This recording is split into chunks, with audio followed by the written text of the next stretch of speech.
భారీ వర్షానికి పోటెత్తిన వరద ఓరుగల్లు నగరంలో విధ్వంసం సృష్టించింది. హన్మకొండ, వరంగల్ నగరాల్లో తీవ్రంగా నష్టం మిగిల్చింది. గ్రేటర్ వరంగల్లోని NTR Nagar, BR Nagar, SRR Thota, hunter road, Gopalpur, Santoshimata colony, Sammaiah Nagar, Raghunath కాలనీలో వరద తీరని నష్టం మిగిల్చింది. మెజార్టీ కాలనీలు ఇంకా వరదలోనే ఉన్నాయి. వరదతో పాటు కొట్టుకొచ్చిన చెత్తంతా వీధులు, ఇళ్లలో చేరింది.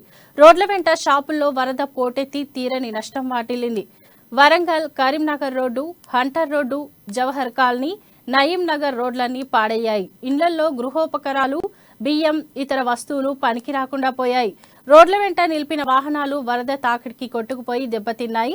కొన్ని ప్రాంతాలను వరద వీడిన బురద పేరుకుపోయి అడుగు తీసి అడుగు వేయకుండా మారాయి. మా కాలనీ వాసులు గోడును పట్టించుకొని ప్రభుత్వం సహాయక చర్యలు చేపట్టాలని, అలాగే మా రోడ్లన్నీ అభివృద్ధి చేయాలని కాలనీ వాసులు కోరుకుంటున్నారు. మొత్తం బిఆర్ నగర్ అంతా మొత్తం ఇట్లా ఎప్పుడు నీళ్ళు వచ్చినా కానీ మొత్తం మునుగుడే ఉంటుంది.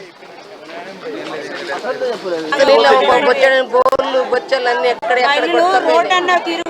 ఈ నీళ్ళలో ఉండలేనే జనగం పోయినాం. డ్రమ్ముల కాంచి, టప్పుల కాంచి, గిన్నెల వండుకున్న గిన్నెల కాంచి కూడా మా గల్లీలలో మొత్తం ఏం లేదు చూపెడతా పారి అవన్నీ కొట్టుకపోయి ఎక్కడ ఉన్నాయో చూడుకోరు, ఎక్కడికక్కడ పలిగిపోయినాయి. నీళ్ళు వచ్చినాయి. 1 గంట రాత్రి గదగద అనుకుంటా ఉన్నాం. ఇక మొన్న చెరువు దిగుతుందంటే మళ్ళీ ఇప్పుడు వచ్చినాం. ఇక పిల్లలు దిక్కు, మేమో దిక్కు, ఏం చేస్తాం? మా పరిస్థితి ఎప్పటికి ఇట్లా 20 ఏళ్ళు లీడికి వచ్చి గుడిసె ఉన్నప్పుడు అదే పరిస్థితి అయింది, ఇంత గోడ కట్టుకున్నా అదే పరిస్థితి అయింది. బియ్యం తడిసినాయి, పక్క బట్టలు తడిసినాయి, అన్ని తడిసినాయి. ఇంట్లోకి వెళ్ళి వెళ్ళకుండా అయిపోయింది. మేము 2 రోజులు పాల ప్యాకెటే దొరకలేదు. 1 రోజు ముఖం కూడా కడుక్కోకుంటున్నాం పొద్దున్న కనుక.